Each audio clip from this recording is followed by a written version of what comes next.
Yo soy Anderson Boscan desde el Sweet & Coffee en la Plaza Foch. Bienvenidos. Esto es News & Coffee, el programa de entrevistas de La Posta, para revisar la coyuntura política y la actualidad nacional. Hoy con un nuevo formato y con la bienvenida muy cariñosa para nuestro nuevo auspiciante Hyundai, que ya lo han visto en la introducción. Hacemos una revisión de las noticias con las que empezamos hoy, martes 3 de abril. Enseguida, en caliente.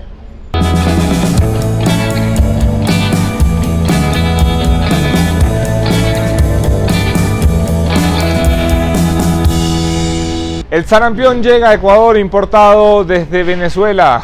Mira tú lo que traemos los venezolanos ahora. La enfermedad que ha estado regándose por Sudamérica ha sido detectado el primer caso en Ecuador en un niño de 5 años proveniente desde Venezuela. El niño con la enfermedad, el sarampión, ha sido ya aislado según los protocolos internacionales, según avisó ayer el Ministerio de Salud Pública del Ecuador. Hoy se espera también la comparecencia de los interpelantes del fiscal Carlos Vaca Mancheno, fiscal general de la Nación, para la presentación de pruebas de cargo. Esto significa que nuestros asambleístas, en su mayoría de oposición, pero es un pedido multipartidista, deberán sustentar las pruebas con las que quieren bajarse al fiscal Carlos Vaca Mancheno en el juicio político que se ha activado con una amplia mayoría. También se esperan hoy declaraciones del asambleísta de Crego, César Carrión, quien hará denuncias gravísimas sobre el lavado de activos con los fondos provenientes del narcotráfico.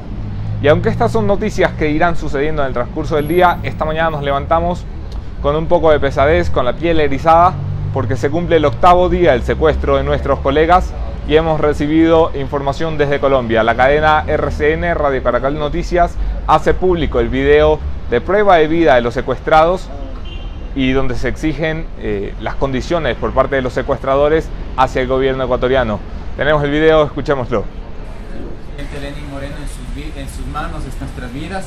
Ellos lo único que quieren es el intercambio de sus 3 detenidos en Ecuador por nuestras vidas, nuestras 3 vidas para ir sanos y salvos a Ecuador, y también la anulación de ese convenio que tienen Ecuador y Colombia para acabar con el terrorismo. ¿Cuál es el siguiente?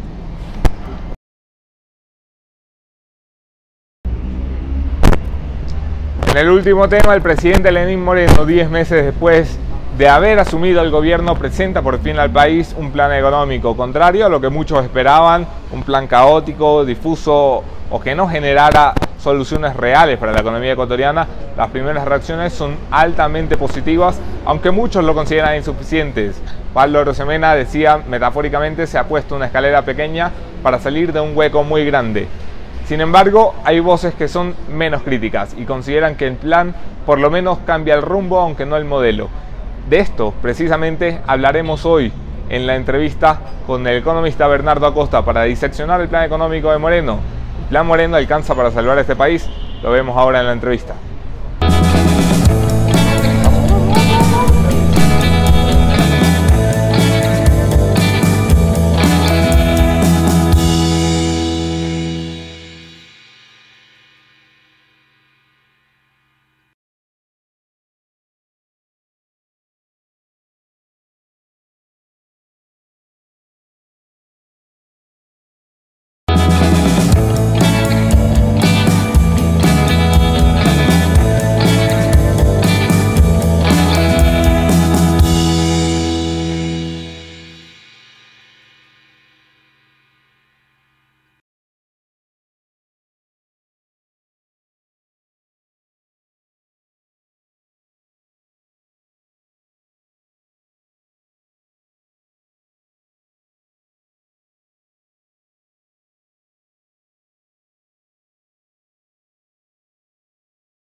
Bienvenidos, muy buenos días con todos. Estoy atento a sus preguntas y sus comentarios en tanto y en cuanto mi equipo de producción me alcance la tablet en la que puedo leerlos.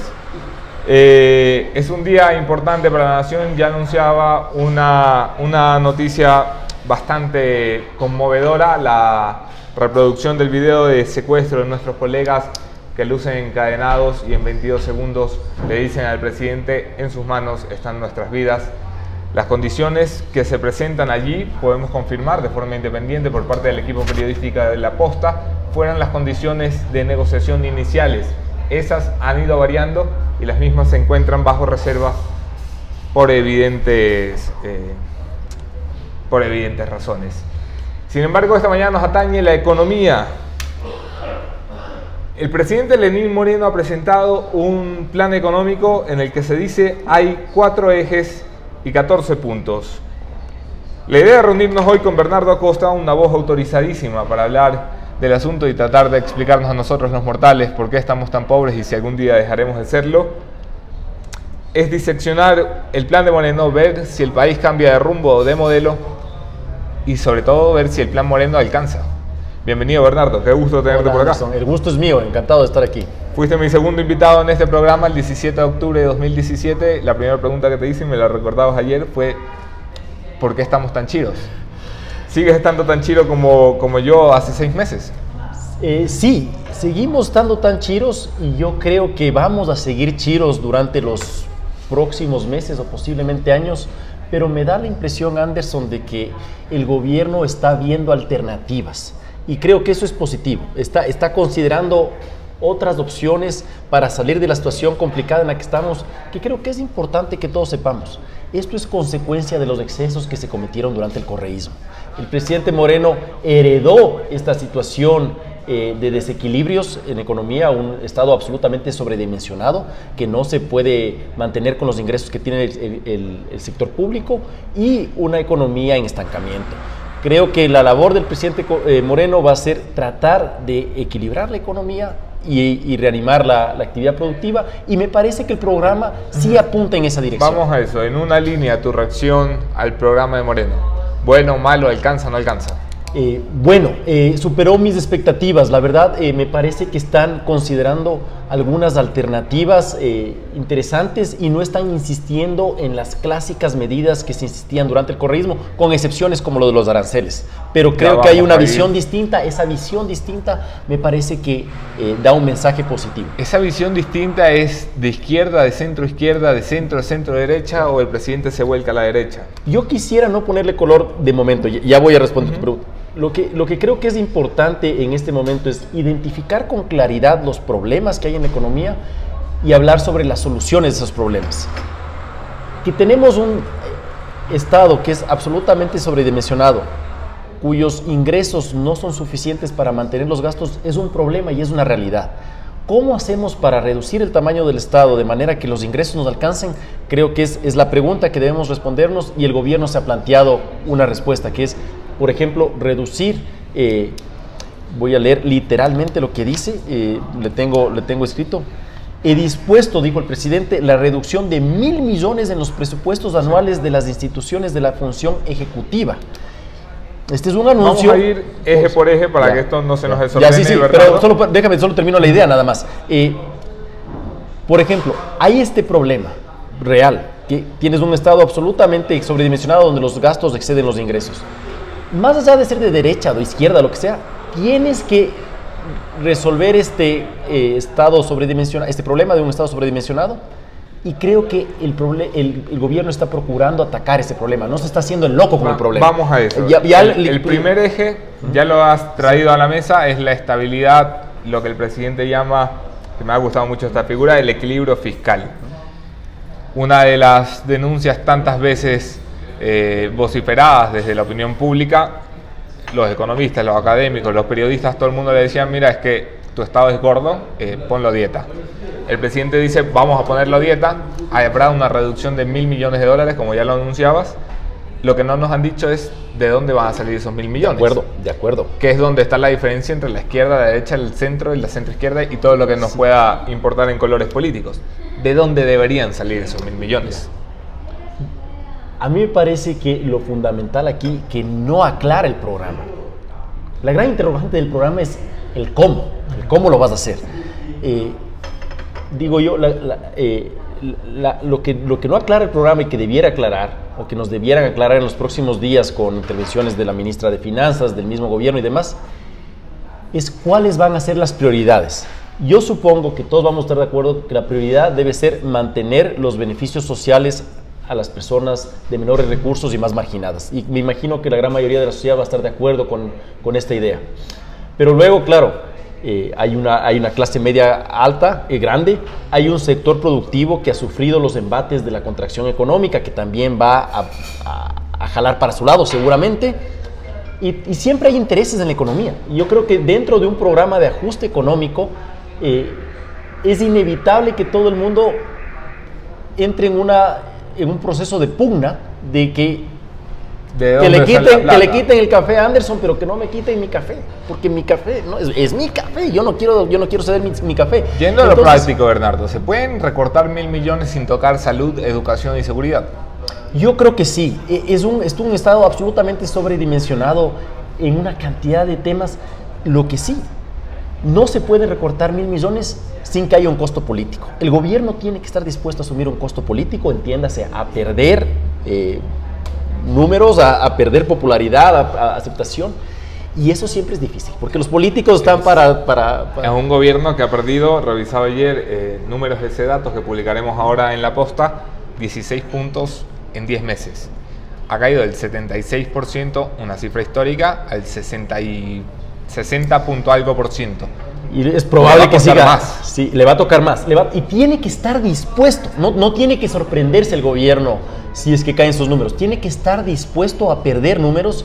Eso quiere decir que está haciendo bien el trabajo. Que la gente se está ajustando. Y cuando digo la gente me refiero a las empresas, a la economía en general.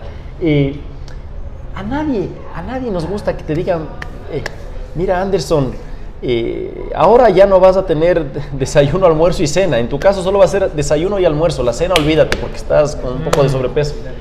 Llega la noche, estás con hambre, te pones mal genio, quieres comer. Lo mismo pasa aquí. Nos toca hacer sacrificios. ¿Se pueden recortar 1.000 millones sin que miles de funcionarios terminen en la calle y sin trabajo? No, tienen que haber despidos. Tienen que haber despidos y creo que esa es tal vez la dura realidad del ajuste del sector público. Tienen que haber recortes de empleados. Y aquí quizás Anderson venga a cuento esta reflexión filosófica que alguna vez la escuché. Había un planteamiento moral, lo leí en alguna revista, me parece hace años, que uno está manejando una locomotora de tren, se van los frenos y tienes dos opciones: no hacer nada y que se mueran las 5 personas que están en la locomotora porque el tren se va de bajada y se va a chocar contra algo, o girar el tren y que se muera un jardinero que está en la riel que se desvía, que está ahí. No me digas que esto le enseñas a tus alumnos, ¿verdad? No, se me acaba de ocurrir, se me acaba de venir. Es una decisión muy difícil porque si es que no haces nada, si es que tú no mueves ningún dedo, se mueren 5 personas. Si es que tú haces algo, de cierta manera matas a una persona. Y a mí me parece, es mi opinión, podríamos entrar en una discusión aquí, que es mejor que mates a una persona a que se mueran 5. Pero tú estás cometiendo ese asesinato, de cierta manera. Digo esto porque creo que el presidente Moreno tiene que estar dispuesto a despedir gente en el sector público. Es una necesidad para salvar empleos en la economía en general. No sé si me estoy haciendo entender. Totalmente. Sí. Fausto Ortiz reaccionaba ayer al mensaje del presidente en Teleamazonas en directo. Por cierto, Teleamazonas, la única cadena que cubrió decentemente el mensaje del presidente a posteriori. Decía Fausto Ortiz, se puede pensar en una colaboración sector público-privado para que la gente que termine inevitablemente sin trabajo en el sector público sea absorbida básicamente por el sector privado. ¿Es posible? Mira, yo no vine acá como político a hacer ofrecimientos, sino a compartir mis opiniones. Es poco probable en la actualidad. ¿Por qué? Porque el sector privado está contraído también. No está en capacidad. No está en capacidad. Si es que el sector privado estuviera creciendo, habría esta posibilidad. Ahora, lo que el gobierno debe procurar, pero esto no es inmediato, y creo que está en el programa que presentó ayer, es establecer políticas públicas para que florezca la actividad privada. Y a medida que va creciendo esa actividad privada va a poder ir absorbiendo estos empleados que necesariamente tienen que salir del sector público. Pero es un proceso. ¿Deben de salir a lo Macri de un tajón 10.000 a la calle o deben de salir gradualmente para evitar un shock de desempleo en este país? Es otro tema moral de cierta manera. A ver, yo soy de la idea de que los procesos graduales, pero claros, son mejores. Mira, los primeros 3 meses vamos a recortar 2.000 personas, en los el segundo trimestre vamos a recortar 5.000 más, y ya se sabe que en el siguiente trimestre se van a ir 8.000 más, etcétera. Pero es una cosa que está, por usar esta palabra, preanunciada, planificada, y que ya todos sabemos que este va a ser el proceso que se va a seguir. Y me parece que eso es más adecuado que una política de shock que puede generar mucho estrés en toda la sociedad, incluso en los que no son empleados del sector público. Entonces, hemos estado hablando con Bernardo Acosta, economista, voz autorizada para enseñarnos qué carajos dijo el presidente ayer a las 8 de la noche sobre la optimización del Estado, la austeridad y el gasto público. La promesa del presidente es recortar 1.000 millones de nuestro gasto anual. Difícil, no imposible, doloroso porque son vidas y trabajos y personas las que están en riesgo con un recorte de 1.000 millones, pero necesario, doloroso pero necesario. Siguiente eje, hablamos de equilibrio fiscal, estabilidad y la promesa de reducir el déficit. Ha sido otra de las grandes críticas, no a Lenín Moreno, sino a los últimos 11 años en el gobierno. Macho, tienes un hueco fiscal que es insostenible. O sea, que tú no puedes vivir toda la vida de la tarjeta de crédito, de tu Mastercard, ni de los préstamos que te haga Papa China o quien sea. Ese nivel de déficit fiscal, que es la plata que nos falta para llegar a fin de año, así como a nosotros nos falta plata para llegar a fin de mes, está en 5.64% en el 2018. Perdón, está en 6% en 2018. Se quiere reducir, según el presidente, a 5.64 este año y terminar su periodo, 2021, con un déficit de apenas 2.4%. ¿Posible? Es posible. De hecho, a mí me pareció, si es que una crítica merece el programa, que por supuesto que siempre se puede encontrar espacios para las críticas, me pareció poco ambiciosa la reducción del déficit. Pero claro, una cosa es tal vez lo que sea deseable desde el punto de vista económico, otra cosa es lo que es viable desde el punto de vista político y social. Se puede hacer. Tal vez ahí la interrogante, Anderson, es si es que el déficit en el 2018 va a ser efectivamente ese 5,64% que menciona el programa. El 2018 ya empezó, ya vamos 3 meses y no ha habido un ajuste del gasto. Y no es que el ajuste de ingresos se implementa de un día para el otro, entonces de pronto... Aquí está fuera de la cuenta los 1.500 millones de dólares de la seguridad social.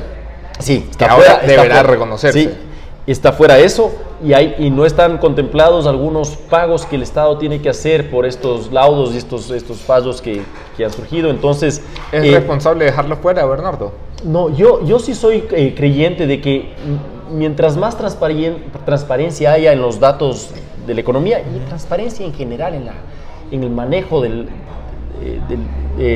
los temas públicos, va a ser mejor, por más dura que sea esa transparencia, pero creo que la transparencia es positiva. Pero bueno, para responder tu pregunta, Anderson, ¿es viable esa reducción del déficit? Este tema naturalmente va atado ¿Cómo se hace? Con mucha perseverancia, con claridad, porque esto creo que es importantísimo que todos estemos conscientes. Esto no es algo que sucedió anoche, esto no es algo que va a suceder este mes. Este programa, supuestamente es un programa, marca el norte para los próximos años y hay que mantenerse en esa ruta de dieta, y claro, al tercer mes de dieta dices, ya estoy harto de esto, por favor, invítenme un pastel de chocolate de el Sweet and Coffee. Entonces, claro, ya no quieres seguir con el proceso de dieta terrible, entonces se requiere sobre todo perseverancia. Y políticamente esa perseverancia es muy dura, porque lo que tú mencionaste, ves que los números están cayendo, entonces dices, ya no, ya veremos alguna salida, pero no podemos seguir así. Entonces, tal vez la cualidad es la perseverancia, porque esto no es cuestión de diseñar un programa, ni de dar el primer paso, sino de mantenerte en el paso 1000 en esa dirección. ¿Obliga la promesa de reducción del déficit necesariamente a la renegociación de la deuda? Mira, ese es un tema que creo que fue muy importante del anuncio ayer. Para mí, y esta es mi opinión, que cada uno tiene su manera de leer las cosas. Que para eso te invitamos, ¿verdad? Gracias, gracias, sí, sí. Y cada uno tiene su manera de ver las cosas, ¿no? Yo, de hecho, me cogía aquí en Sweet and Coffee esta copia del Universo y quería señalarlo porque también lo destacan. Las dos palabras más importantes del anuncio de ayer fueron organismos multilaterales, porque demuestran que el gobierno está considerando otras alternativas que hasta hace poco estaban absolutamente vetadas, que no podían estar en el menú de opciones. Y a pesar del potencial costo político que tenga hacer un acercamiento a los organismos multilaterales, el gobierno mencionó en su anuncio de anoche, el presidente mencionó organismos multilaterales, y el Universo dice en su segundo párrafo de la nota del día de hoy, en portada, dice, incluso anunció que se acudirá a organismos multilaterales. Para mí, esa es la señal más positiva porque demuestra que finalmente el gobierno está dispuesto a poner algunos objetivos económicos por encima de los objetivos políticos. Y el problema durante los últimos años ha sido que la economía siempre ha estado supeditada a los intereses de la política. Entonces, a pesar de, digamos, seguramente los correístas de cepa saldrán a decir el gobierno ya se vendió al Fondo Monetario y todo este discurso ideológico y demás, el gobierno anunció eso, lo cual, a mi juicio, económicamente es muy positivo. Primero porque las condiciones de financiamiento en los organismos multilaterales son, pero notablemente distintas, y nosotros estamos acostumbrados a estos organismos multilaterales, entiéndase Banco Mundial, Fondo Monetario, BID, etcétera, que en los años 90 tuvieron y cometieron importantes errores en la región y en otras partes del mundo.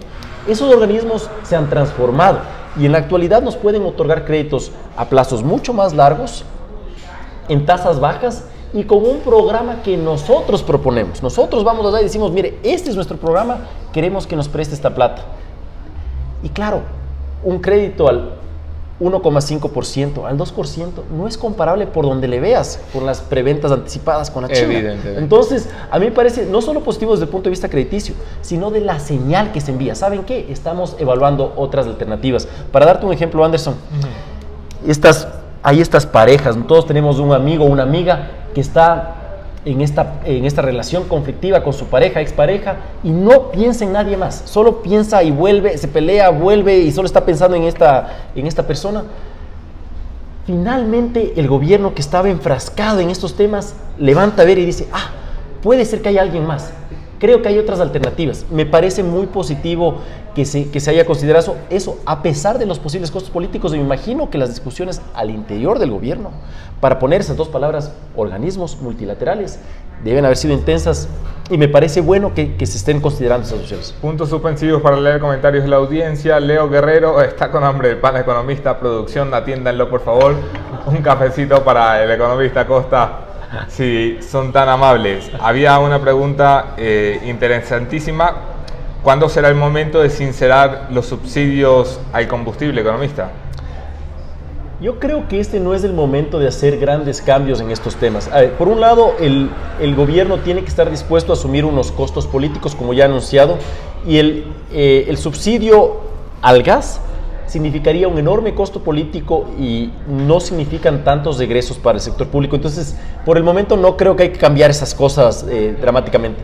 El subsidio a la gasolina extra, que sí significa bastante plata, creo que podría ser revisado de a poco, pero tampoco vale la pena abrirse muchos frentes, insisto, más por las consideraciones políticas.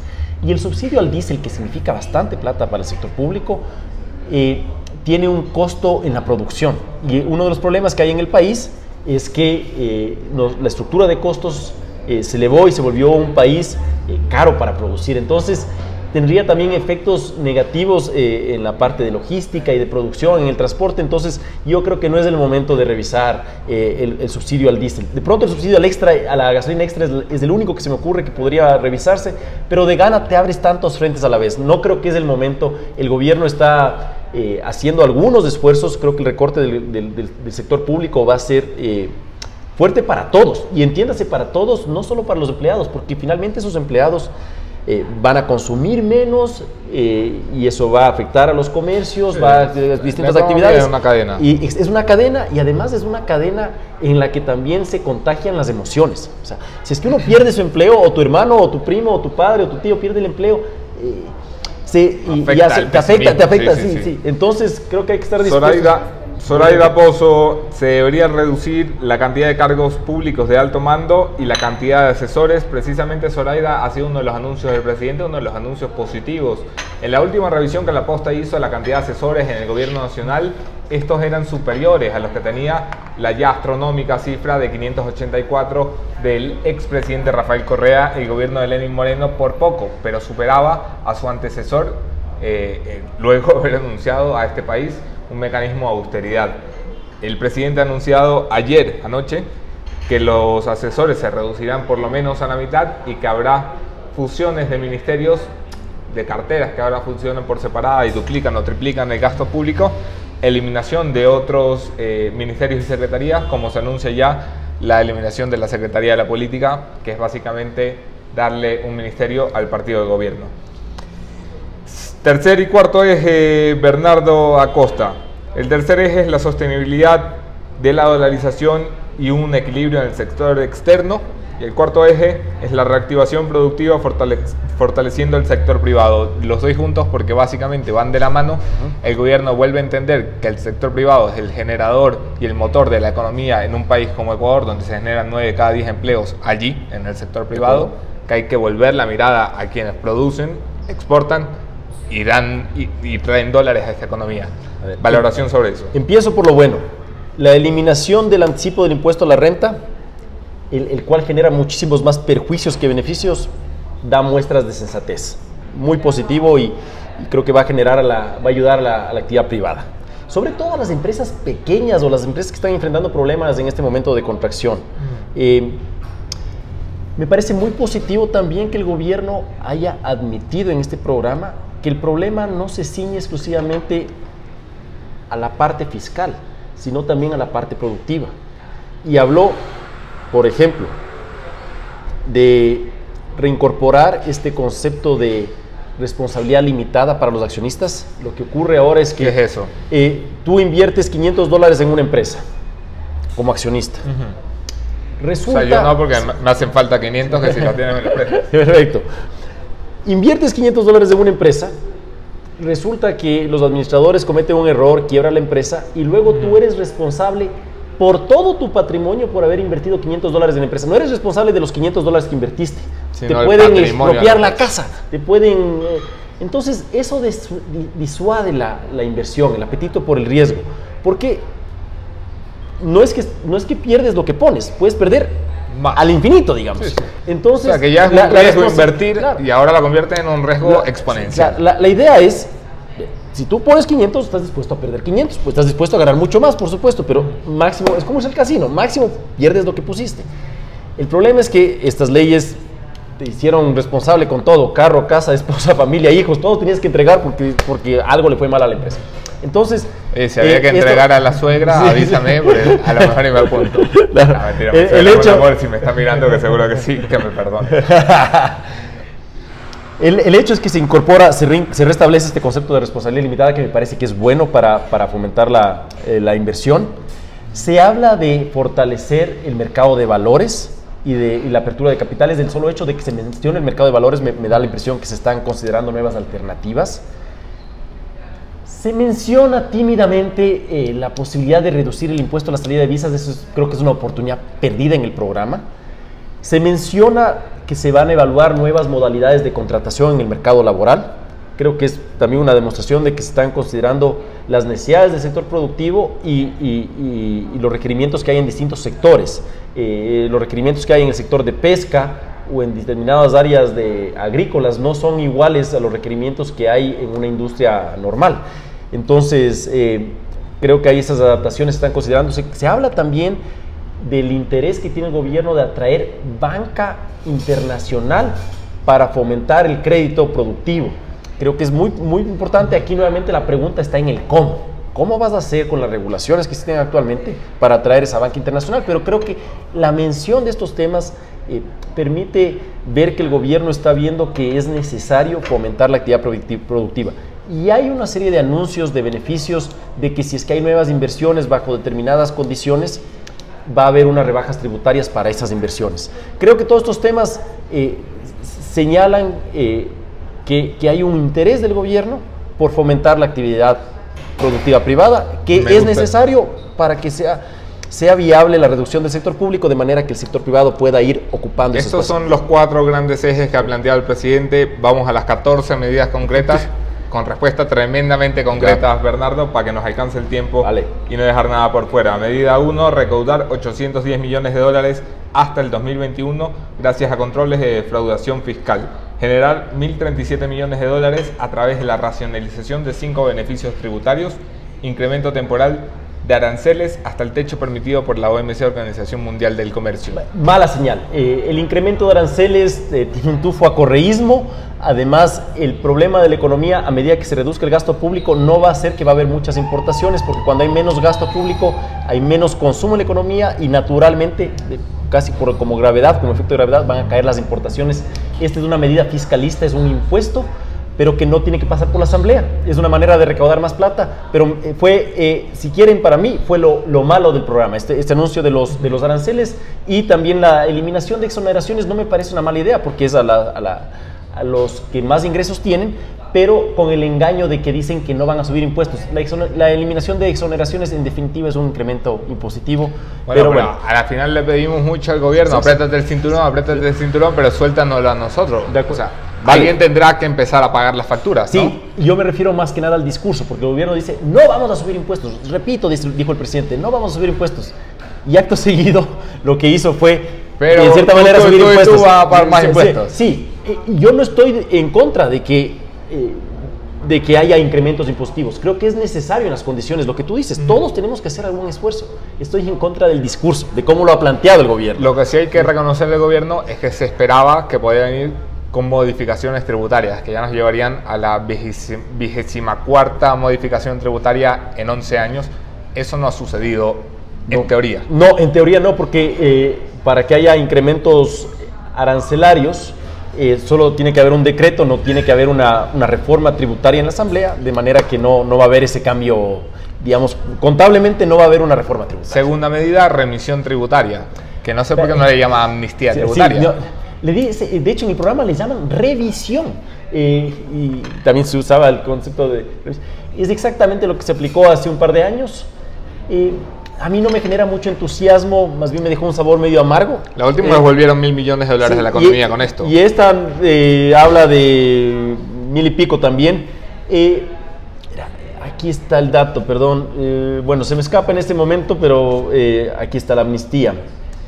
Bueno, lo de la amnistía más lo de las exoneraciones, dice, esto significará 1.037 millones adicionales entre 2018 y 2021. Y me parece que dijo, no, me falta aquí el dato, se me pierde, pero varios ingresos este año, como 1.000 y pico. Mira, me parece que es, usando una palabra de la ministra Viteri, facilista, es una medida facilista. Dices, bueno, esta plata que posiblemente nos entraría en el futuro, hagamos las paces y que nos entre en este momento algo, pero es un flujo de dinero que va a entrar ahora y no cambia la estructura ni las condiciones, y creas un mal precedente a futuro, porque a futuro, el rato que entras en un litigio con el SRI, mucha gente va a pensar, bueno, no hay problema, esperemos hasta la siguiente remisión o amnistía y ahí paga. Están viniendo de 2 años en 2 años. Exactamente. Sí, no creo que es el mejor mecanismo, pero bueno, es comprensible lo que tú dices. El gobierno tiene que conseguir recursos. Si es que consideró que esta es una medida, pues tampoco nos vamos a hacer lío por esto. Es una cosa menor. Medida 3, ya la anunciamos al principio, la pasaremos casi de gache. Reducir 1.000 millones de dólares los presupuestos anuales de la función ejecutiva, eliminar ministerios, subsecretarías, reducir a la mitad el número de asesores, bajar en viáticos, sobre todo al exterior, recortar el gasto en arriendos, optimizando el uso de espacios propios, que nunca he entendido por qué arriendan con tanto edificio que tienen inmobiliario. Suprimir 7 de las 22 empresas públicas. Esto es lo más importante del punto. Un anuncio del punto muy 3. positivo. Lo difícil va a ser ejecutarlo. Ponerlo en práctica no va a ser fácil, Anderson. Ya sucedió el año pasado que a finales se emitió este decreto de austeridad. En la práctica no ha habido tal austeridad. No. De manera que, si bien el anuncio es positivo, el desafío va a ser aplicarlo. Vamos al punto número 4. Me has pillado leyendo información del ministro Navas. Optimizar contratos petroleros y de preventa. Buscar deuda en mejores condiciones. Lo que hablábamos de la renegociación de la deuda. Sí. Tenía alguien aquí que preguntaba muy inteligentemente, bueno, ¿y quién obliga a los chinos a renegociar con nosotros? Carlos Perazo dice, ¿qué posibilidades hay de que los chinos quieran renegociar sus contratos petroleros si eso les significa perder dinero? No es fácil, somos un país pequeño y la China es un país fuerte que tiene mucho músculo para negociar. Creo que no es fácil, pero me parece que con un equipo sólido se podría ver mejores condiciones. Naturalmente, lo primero que hay que hacer es sentarse a la mesa a discutir, a hablar, a evaluar las posibilidades. De todas maneras, yo repito, para mí ese fue la señal más poderosa del mensaje. En ese punto se menciona la posibilidad de que haya un acercamiento a los organismos multilaterales de crédito y eso para mí marca un cambio en la visión económica del gobierno. Muy positivo ese punto desde mi punto de vista. El quinto punto es devolución de tributos al exportador que demuestre ingreso neto de divisas. Positivo. Es un aliento también a la exportación. Hay que fomentar la exportación más que limitar las importaciones. Ese enfoque es muy importante ponerlo en la práctica.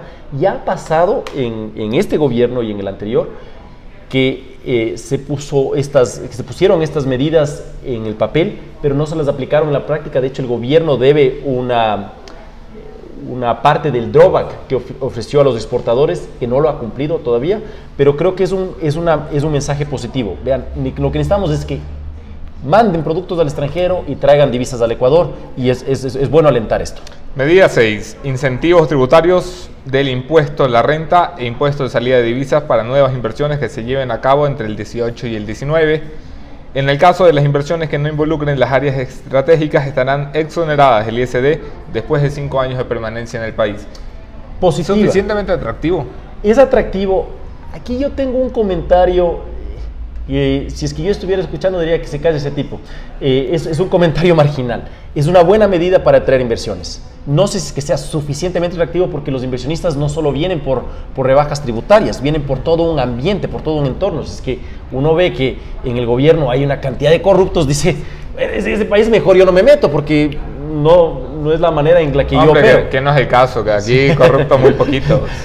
Yo creo que sí es el caso, lamentablemente. Entonces, lo que quiero decir es que hay muchas consideraciones para invertir en un país, pero a lo que iba Anderson es que, mira, hay una cosa que a mí no me gusta de esto. A mí me parece, de cierta manera, injusto con la gente que ha asumido riesgos en este país, que ha emprendido en distintas áreas, que ha tenido que vivir momentos duros y que ha estado ahí fajándose, como decimos, y que tiene que pagar todos los impuestos y ha cumplido con todo, con todas sus obligaciones, y está ahí luchando todos los días, que venga el gobierno y le diga, oigan, ¿saben qué? A los que van a invertir ahora y en el futuro les vamos a dar unos premios. Pero ustedes sigan con las mismas condiciones. Me parece injusto, pero entiendo por qué tienen que generar estos incentivos, porque lo que quieres es atraer nueva inversión. De todas maneras, ya, exactamente, está bien. Medida 7, nuevo marco normativo para incentivar la llegada a la banca internacional, por fin Ecuador llegando al siglo XXI, que financie créditos de inversión. Se alienta la competencia del sector bancario. Ahí la pregunta es sobre todo el cómo. El gobierno del expresidente Correa, afortunadamente expresidente, se concentró a mi juicio en dos cosas, en tres podríamos decir, en cómo acallar a los periodistas, en cómo poner trabas y una cantidad de regulaciones a la banca y en cómo gastar y derrochar la plata y llevarse parte de esa plata. O llevarse un porcentaje mayoritario, ¿no? Ahora, hay tantas regulaciones en el sistema financiero que la pregunta es cómo va a ser esa reforma que van a hacer de manera que se vuelva atractivo que vengan bancos internacionales. Me parece una medida muy positiva, un objetivo muy positivo. La interrogante ahí es el cómo lo vas a hacer. Bueno, eliminando las leyes, para comenzar, como la de comunicación, que les impide tener, para empezar, participación en para negocios que de veas, para que veas. Eliminando leyes como las que le permite a 2 familiares trabajar dentro de un mismo banco, mientras en el Estado están no 2, sino 20 familiares. Y bueno, poniendo las normas de juego dentro de los estándares internacionales. De acuerdo, eso sería lo ideal. Medida 8, Bernardo, racionalizar los costos de transacciones de acciones para fortalecer el mercado de valores. Muy positivo sería. ¿Qué significa? Lo interesante en el mundo, a ver, lo que pasa en el mundo financiero es que hay gente que ahorra y hay gente que tiene buenas ideas y que se quiere endeudar. Entonces, supongamos que tú ahorras, Anderson, y que supongamos también que yo tengo una muy buena idea. Entonces, tú cuando ahorras, lo que quieres es que esa plata te genere algún rendimiento. Y yo cuando tengo una buena idea, lo que necesito es plata para poder emprender en esta iniciativa, para poder montarme el negocio. Entonces, en el mercado de valores lo que sucede es que, por ejemplo, yo emito obligaciones de mi empresa, emito deuda de mi empresa, que genera un interés, un rendimiento, etcétera. Y tú compras esa deuda, esos papeles. Entonces me estás, en efecto, prestando plata, se está dando una intermediación financiera, una intermediación de recursos, tú me estás prestando plata a mí, esa plata te conviene a ti porque yo te voy a pagar intereses y va a haber un rendimiento de tu plata, y me conviene a mí porque con esa plata puedo desarrollar mi proyecto. De manera que es muy importante que funcione bien el mercado de valores, y el mercado de valores en el Ecuador está a años luz de lo que hay en Colombia y en Perú. Pañales, ¿no? Y en Chile, no se diga de otras partes del mundo. Ni siquiera tenemos un mercado de valores unificado, Quito, Guayaquil, que se parecen dos países. Ni siquiera hay eso. Entonces, me parece muy positivo que, además, el solo hecho de que se mencione mercado de valores, fomentar el desarrollo del mercado de valores, ya es positivo. Y no creo que sea difícil implementar algunas medidas lógicas para fomentarlo. Aquí hay un tema, Anderson. El IES, que se dedicó a prestarle al gobierno, antes era uno de los grandes participantes del mercado de valores. Las empresas emitían obligaciones y el IES compraba esas obligaciones y diversificaba su portafolio. Pero como el IES se concentró esencialmente en el Estado, dejó de comprar obligaciones de las empresas, y ese mercado de cierta manera se secó. Entonces creo que esto también entra dentro de la gran reestructuración del IES, que ese es un tema aparte, es un tema importantísimo, pero bueno, es positivo. Anuncio número 9, nuevas modalidades de contrato. Así, también me parece muy positivo. Habrá que ver cómo, y habrá que ver qué tanto se adaptan a las necesidades productivas de los sectores, por supuesto manteniendo los derechos de los trabajadores. Medida número 10, eliminar el cálculo del anticipo del impuesto a la renta a partir del ejercicio fiscal 2019, una súplica que lleva por lo menos 5 años encima de la mesa. Es el impuesto más absurdo, genera poca plata para el gobierno. Y jode mucho a las empresas. Jode mucho a las empresas pequeñas, a las que están afectadas por el momento de contracción, son las que más se ven perjudicadas por esto. Y el mismo presidente Moreno en campaña dijo: yo nunca entendí el anticipo del impuesto a la renta. Y a pesar de eso, ahí se han mantenido, finalmente. Pues se ha demorado 10 meses en entenderlo bien, ¿no? Sí, no funciona. Pero finalmente se menciona esto, me parece un mensaje muy valioso de que se están finalmente, muy sensato, tomando medidas simples. No le va a significar un recorte muy fuerte de ingresos al Estado y nos va a quitar un peso a los ciudadanos, a las empresas sobre todo, a las empresas pequeñas sobre todo, muy positiva medida. Medida número 11, entramos en la recta final, reducir gradualmente el ISD a medida que mejore el saldo de la balanza de pagos privada. ¿Por qué niegas con la cabeza, hombre? Una oportunidad perdida. Lo que debió haber dicho el gobierno está implícitamente reconociendo que el impuesto a la salida de divisas es un problema, si no, no lo pondría ahí. Lo que debió haber dicho el gobierno es: vamos a reducir el impuesto a la salida de divisas en tanto por ciento este año, en tanto por ciento el siguiente, en tanto por ciento el subsiguiente, y así vamos a ir reduciendo. Pero tendrá que buscar alguna forma de blindaje para la economía, ¿no? A mí me suena, la verdad, me suena a palabrería eso. Voy a leer literalmente lo que acabas de decir. Sobre el impuesto a la salida de divisas ISD, en la medida en que mejore el saldo de la balanza de pagos privada, se reducirá gradualmente. No hay ningún indicador concreto de que diga la balanza de pagos privadas se redujo en 2%, por lo tanto el ISD se va a reducir en tanto. Es un anuncio, es un saludo a la bandera, es un anuncio de buenas intenciones, pero no hay nada concreto aquí. No hay nada concreto en todo el plan económico, porque lo que ha dicho el presidente es encargarle a los ministros de acuerdo, de hacer su trabajo y ganarse su sueldo. Cierto es, pero hay algunos parámetros. Él dice, en la función ejecutiva se van a reducir en 1.000 millones, que habrá que verlo, anuales. Se va a eliminar el impuesto del anticipo del impuesto, perdón, se va a eliminar el anticipo del impuesto a la renta. Hay algunos anuncios concretos. Este es un anuncio de que si es que se alcanza esto, de ser viable reduciremos en algo el impuesto a la salida de divisas. Creo que es una oportunidad perdida. Para ponerlo así, yo no lo habría puesto. El gobierno debió haber anunciado una reducción y creo que con eso habría una reducción paulatina, leve, 1% este año, por decir. Con eso habría complementado este círculo de señales positivas de que está empezando a dar cambios en la política económica. No es un tema mayor, pero creo que se perdió una oportunidad aquí. Entramos a las últimas medidas: simplificar trámites en entidades públicas y seguir impulsando alianzas público-privadas. Es la tercera vez en 2 años que se anuncia la reducción y simplificación de trámites, ¿no? Sí, ese es el tema con todo el programa económico. Podrían hacer una cosa impecable. El tema no es lo que haces, el tema es ponerlo en marcha, ejecutar y mantenerse ahí firme en el tema. Tú lo has anunciado. Por si acaso, este es el segundo programa económico del gobierno. Ya se anunció uno antes también. Sí, en junio del año pasado. Ya mencioné también lo del decreto de austeridad, mencionado a finales del año pasado, que no se logró poner en la práctica. Ese es el tema. ¿Cómo se va a poner esto en práctica? Creo que esa es la gran interrogante, pero por donde le veas es positivo lo que acabas de anunciar. La última medida: impulsar el fomento de la economía popular y solidaria con asociatividad, asistencia técnica, etcétera. Y aquí ha incluido también una promesa de incrementar 7 puntos el índice de empleo a final de su gobierno. ¿Posible, probable?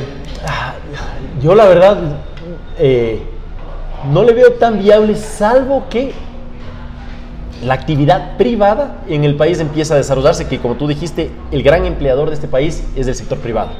Y claro, que lo que pasa es que el sector público necesariamente va a tener que despedir gente. Entonces el sector privado tendría que absorber toda esa gente y generar más plazas de empleo para que se vaya incrementando el empleo en el país. De manera que esa meta me parece bien ponerla como meta, pero hay mucho trabajo para lograr la meta. Lo del sector popular y solidario me parece positivo, pero como en todo el programa, la pregunta es ¿cómo lo vas a hacer? ¿Cuál va a ser el camino que vas a seguir para alcanzar esos objetivos? Tengo que hacer algunos anuncios antes de concluir la entrevista.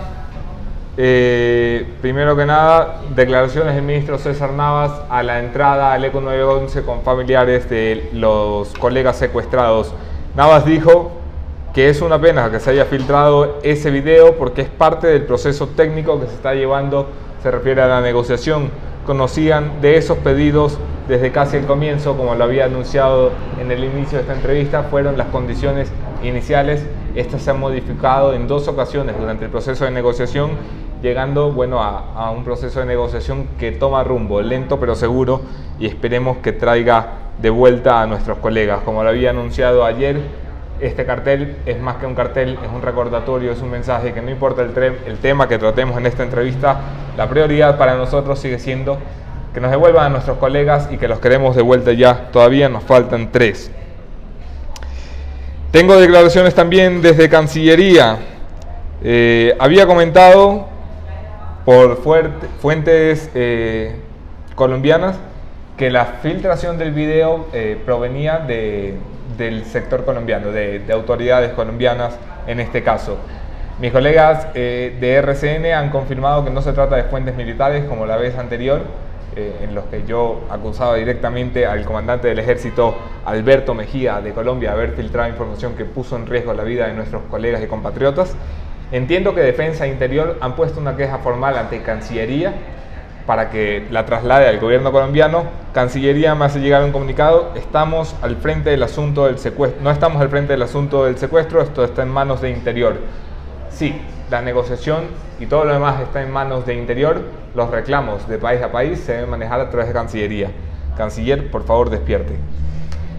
Ha sido un gusto conversar esta mañana con Bernardo Acosta y tratar de explicar dentro del tiempo y lo posible los aspectos más puntuales o generales del plan económico.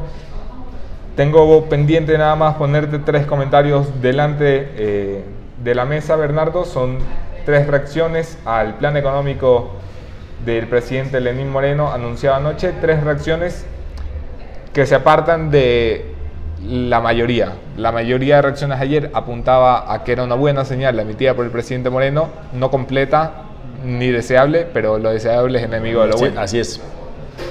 La primera reacción es el ex asambleísta Ramiro Aguilar, muy pendiente siempre de los temas económicos. ¿Saben quiénes se alegran del gris plan de Moreno? Los deudores tributarios al fisco con la rendición tributaria. Ya lo comenté yo también, me parece que es una medida facilista, pero digamos, creo que es nada más una partecita de este programa. Suscribo las palabras de Ramiro, pero creo que no hay que hacerse roso por ese tema, es una parte menor del programa. Encarecer aún más la vida de los ecuatorianos mediante el aumento de impuestos a las importaciones es innecesario y contraproducente. Esta es una escalera pequeña para un hueco grande. Pablo Arosemena. Así es, leí el mensaje de Pablo Arosemena, suscribo sus palabras, pero Pablo también reconoce que este es un programa que tiene alternativas positivas, sí. Y creo que sí. Si hay alguna falla ahí en este programa, si es que alguna falla hay evidente, es insistir en el incremento de aranceles. Ese es un error. Un amigo correísta, para que vean que tengo amigos en todas partes, me envía este mensaje. La eliminación de 7 empresas públicas, ¿cómo se llama? Privatización. La reducción del tamaño del Estado significa funcionarios públicos del desempleo. Las nuevas modalidades de trabajo es precarización laboral. Eso es lo interesante, seguro para los grupos económicos. ¿Qué piensas tú? A ver, hay unas empresas públicas que yo no creo que necesariamente habría que privatizarlas, sino que hay que volverlas viables. O sea, tienen unos déficits enormes que todos los ciudadanos tenemos que cubrir esos déficits anualmente con nuestros impuestos. O se las elimina o se las vende, pero algo hay que hacer con esas empresas públicas. Yo no iría a estos dogmatismos de que esto es privatización. Lo importante es que no sea una carga para la sociedad respecto a las empresas públicas. Yo no creo que nuevas modalidades contractuales signifiquen necesariamente precarización.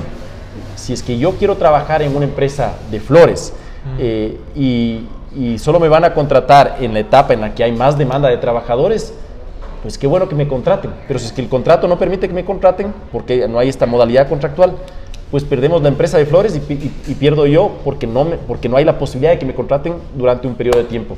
Yo no lo veo como una precarización necesariamente. Y la reducción del tamaño del Estado y el despido de funcionarios es consecuencia de los excesos que se cometieron durante el correísmo. No se puede mantener este Estado obeso, tiene que entrar en dieta, como tú dijiste, y esto no es deseable. Simplemente hay que tomar medidas correctivas después del exceso que hubo durante el correísmo. Bernardo, Anderson, infinitas gracias. Siempre un gusto tenerte acá. El gusto es mío. Gracias a Hyundai, que entra desde esta semana como auspiciante y se quedará largo tiempo. Gracias, como siempre, a Sweden Coffee por ser la casa de este programa. Y sobre todo, gracias a ustedes por sus preguntas, comentarios. Vamos enseguida con el punto final, la conclusión de esta mañana.